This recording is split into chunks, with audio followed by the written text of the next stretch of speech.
Hola la team. Bon voilà, petite vidéo pour le retour de Grenoble à la compétition du championnat. Donc voilà, demain, comme on le sait tous, demain, 18e journée du championnat de Ligue 2. Nos Grenoblois se déplaceront sur la pelouse de Clermont. Voilà, donc un petit, euh, un petit, euh, un petit récapitulatif de la situation clermontoise dans ce championnat. Voilà, Clermont, ils ont clôturé l'année 2020 à la sixième place, voilà, avec un total de 17 matchs comme la plupart des clubs. Ils ont totalisé 30 points, donc c'est plutôt quelque chose de correct. Niveau but marqué, but pris, ils ont à peu près l'équivalent à nos stats à nous. Ils marquent seulement 3 buts de moins. Donc ils ont un total de 22 buts marqués en 17 matchs pour 10 buts concédés.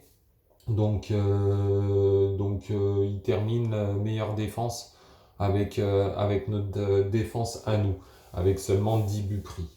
Voilà, donc à domicile, ils sont aussi sixième club à domicile. En 8 matchs, ils ont joué 8 matchs à domicile. Ils ont un total de 15 points pris à la maison en 8 matchs. 12 buts marqués en 8 matchs, donc c'est plutôt moyen, moyen plus, pour seulement 5 buts pris. Donc c'est défensivement très costaud Clermont, que ce soit à la maison comme à l'extérieur. Voilà, nous de notre côté, comme on le sait, premier, voilà, c'est exceptionnel, premier au bout de 17 matchs, avec un total de 34 points, donc comme je vous l'avais dit, 2 points pris par match. En 17 matchs, 25 buts marqués, 10 concédés. Donc excellente défense, hein, défensivement c'est incroyable. Offensivement c'est intéressant. Voilà, c'est intéressant. On va pas dire que c'est extraordinaire, mais c'est plutôt intéressant. Ça joue au ballon, c'est rapide, c'est efficace. Et puis ça marque énormément, surtout au Stade des Alpes. Voilà, donc nous à l'extérieur, donc pour ce match à l'extérieur, on est septième club de Ligue 2 à l'extérieur pour 9 matchs joués. Donc ça c'est un autre petit point positif, c'est qu'on a joué 9 matchs à l'extérieur déjà. Donc ça sera le 10e en 18 matchs. Donc c'est le petit côté bénéfique, le petit plus qu'on a par rapport aux autres écuries du championnat. Donc à l'extérieur, en 9 matchs, comme je vous l'ai dit, on totalise seulement 7 buts marqués et on en concède 6. Donc c'est moyen, voilà, c'est plutôt moyen niveau extérieur. Donc en 9 matchs, on a récupéré 12 points à l'extérieur. Voilà, donc en gros, ça donne 3 victoires à l'extérieur, 3 nuls et 3 défaites. Donc autant vous dire qu'une quatrième victoire ferait énormément de bien. Par contre, ça ne sera pas chose aisée parce que clairement, à domicile, en 8 matchs, ils ont 4 victoires, 3 nuls et une défaite. Voilà. Sachant que Grenoble, la dernière victoire de nos Grenoblois à Clermont, je dis bien à Clermont, remonte à l'année 2000. Voilà, donc ça fait quasiment 21 ans. Et c'était même pas en Ligue 2, c'était championnat national. À l'an 2000, Grenoble était en national. Voilà, donc une victoire à Clermont, ce serait quelque chose quand même, je vais être sévère, vous allez me dire, mais d'inattendu, si je vous parle de stats, d'inattendu, au vu des confrontations directes avec Clermont Foot. Et puis sachant que Grenoble, sur les 3 derniers matchs à l'extérieur cette saison, ils ont fait 3 matchs nuls. Voilà, donc voilà, dont les deux derniers, deux derniers matchs à l'extérieur où on était en supériorité numérique, et supériorité numérique et qu'on affrontait du coup en fin de rencontre des blocs plutôt bas, voire même très bas. et le match aussi à Caen où on se fait complètement voler. Mais bon, c'est comme ça, on va pas revenir là-dessus. Maintenant, on est en 2021, on a des ambitions revues à la hausse. Je sais pas si vous avez entendu le coach en conférence de presse, mais il l'a fait il l'a fait comprendre en tout cas. Et c'est bien ce que je vous disais moi dans ma dernière vidéo. C'est est-ce que du coup les ambitions seraient pas revues un petit peu à la hausse? Du coup, le coach l'a quand même bien fait comprendre que, voilà, au vu de la place actuelle, il n'envisage pas de terminer 15e, mais plutôt de titiller le top 5. Voilà, donc ça c'était assuré. Donc pourquoi pas remettre un peu le bleu de chauffe et aller chercher les 3 points clairement. Après, moi, comme je vous l'ai dit, euh, sur ces 2 matchs qui arrivent en semaine, là, Clermont et Auxerre, si on arrive à récupérer 4 points, 4 points sur 6, ce serait déjà énorme. Voilà, je sais pas, à choisir, plutôt faire match nul demain et gagner à nouveau au Stade des Alpes contre Auxerre. Voilà, ben après, j'espère, hein, évidemment, j'espère les 6 points comme tout le monde. Que vous dire de plus sur Clermont, sur leurs 3 derniers matchs à domicile? Voilà, ils ont gagné les 3 matchs contre Nancy, Pau et le Paris FC. Nous, comme je vous l'ai dit, les 3 derniers matchs à l'extérieur, 3 nuls. Voilà, contre Caen, Niort et Sochaux. Après, niveau groupe, ils ont été donnés aujourd'hui pour les 2 groupes justement, donc c'est pour ça que la vidéo elle a mis du temps à venir. J'attendais forcément les groupes. Donc groupe Clermontois complet, et puis notre aussi complet, il manque juste Ravé. Par contre, une donnée importante, c'est le retour de Manu. Voilà, malgré son entorse à 3 jours de Noël, il est déjà de retour. Après, pour moi, il sera certainement pas de retour dans le 11 de départ, mais plus voilà, en joker pour une fin de match un peu compliqué, où il faut aller un peu au charbon ou quoi, sur le dernier quart d'heure par exemple. Voilà, donc Manu de retour, mais pour moi il sera pas titulaire. Je pense pas, enfin ce serait plutôt, je pense, je connais pas trop son état de forme, mais pour moi ce serait quand même un gros risque, surtout vu l'échéance qui nous attend samedi contre Auxerre. Je le verrai plus titulaire samedi, en le faisant rentrer demain 10-15 minutes quoi. Donc voilà, niveau groupe plutôt complet pour tout le monde. Nous voilà, on se rappelle la blessure de Ravé. Donc c'est pareil de son côté, il sera potentiellement dans le groupe contre Auxerre, voire au plus tard contre Toulouse.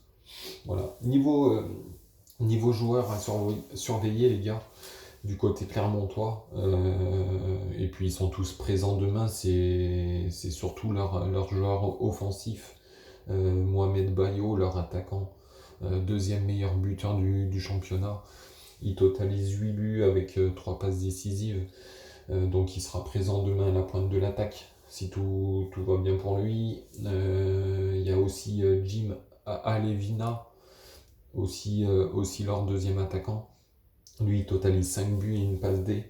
Et puis leur milieu de terrain, hein, je sais pas si vous connaissez Jason Berthomier et puis Jodel Dossou. Bon, le second, je le connais pas, mais Berthomier, bien sûr qu'il est connu du grand public. Dossou, c'est 4 buts. Et puis Berthomier, voilà, c'est un peu notre AV à nous, c'est 3 buts et 4 passes décisives.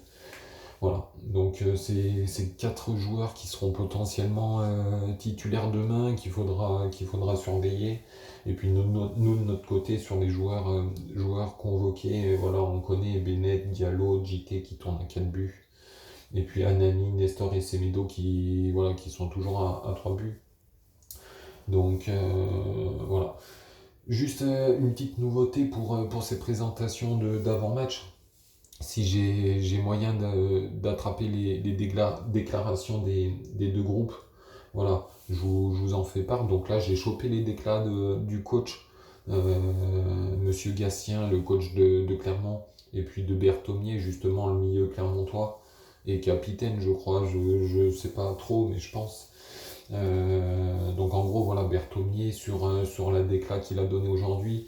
En gros, pour vous résumer, il résume que voilà, que son équipe est plus forte que les saisons passées, que niveau statistique, buteur-passeur, ça a évolué en positif, et que par rapport à notre équipe, à nous, ils se retrouvent un peu, ils sont voilà, offensivement, le danger vient de toutes parts, que ce soit des attaquants, des joueurs excentrés, des milieux de terrain centraux, tout ça. Euh, voilà, donc en gros que le danger peut venir aussi un peu de partout de leur côté. Après, il parle sur ce match de demain, il parle que voilà que c'est une bonne chose d'affronter dès le retour des fêtes, le premier Ligue 2, donc nos bleus et blancs. Il dit qu'en moins comme ça, euh, de jouer le leader d'entrée, ils seront prêts, voilà. Voilà, donc Berthommier, voilà, c'est tout ce qu'il dit. Et puis le coach Gastien, il dit qu'en gros, que, voilà, que par rapport à son effectif, que son turnover un peu comme Philippe fait avec son effectif à lui, il fait un turnover aussi performant comme GF, justement. Et puis, par contre, il désire pour cette année, et puis bon, nous on s'en moque un peu en espérant que ça arrive pas demain.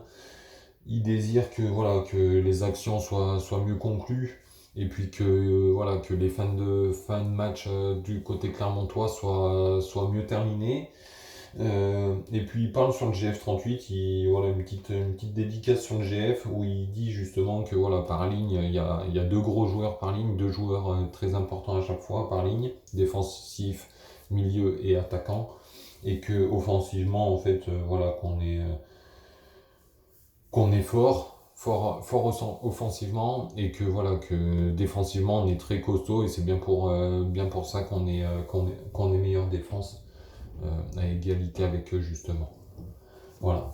Donc niveau composition d'équipe, ce que je vois moi, voilà, comme je vous l'ai dit, pour moi Manu Pérez il sera trop juste pour débuter titulaire.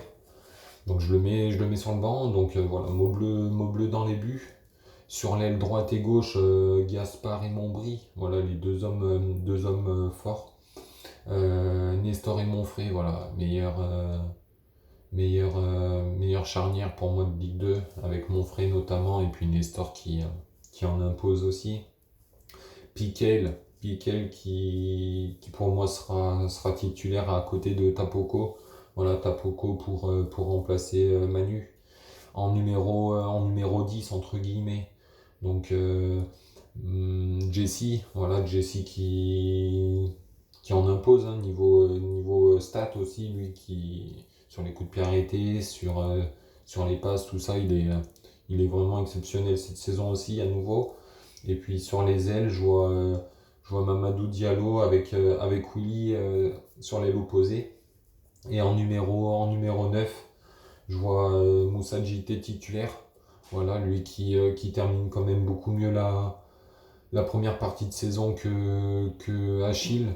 Donc je le vois débuter demain.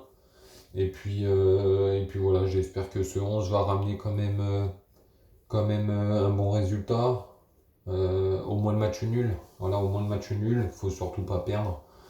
Match nul, voire la victoire évidemment, mais voilà, pas de défaite pour reprendre cette deuxième partie de championnat, pour garder la confiance, et puis pour montrer toujours au club qui nous colle au basque un peu, voilà, de leur montrer qu'on est toujours là, qu'on est toujours costaud, et puis qu'on a toujours des ambitions revues à la hausse, justement. Et puis voilà. Bon les gars, passez une bonne soirée, bonne journée. Et puis je ferai certainement un petit compte rendu d'après-match. Bis!